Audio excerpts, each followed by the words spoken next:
পুলিশের সর্বোচ্চ পদে থাকা একজন ব্যক্তি, যিনি শপথ নিয়েছিলেন আইন রক্ষার, কিন্তু তার বিরুদ্ধেই অভিযোগ ক্ষমতার চূড়ান্ত অপব্যবহারের। বলছি সাবেক আইজিপি বেনজির আহমেদের কথা।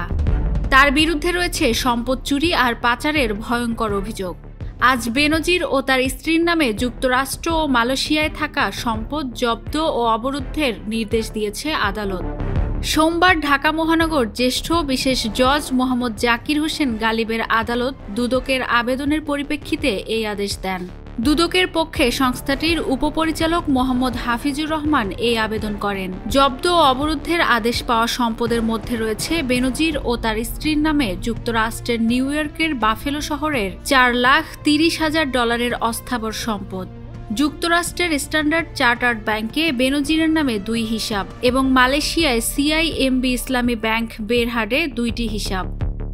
দুদকের আবেদনে বলা হয়, বেনজির আহমেদ পুলিশের মহাপরিদর্শক থাকা অবস্থায় তার বৈধ আয়ের উৎসের বাইরে 9,44,00,000 টাকা মূল্যের সম্পদ অর্জন করেছেন, যা অনুসন্ধানাধীন।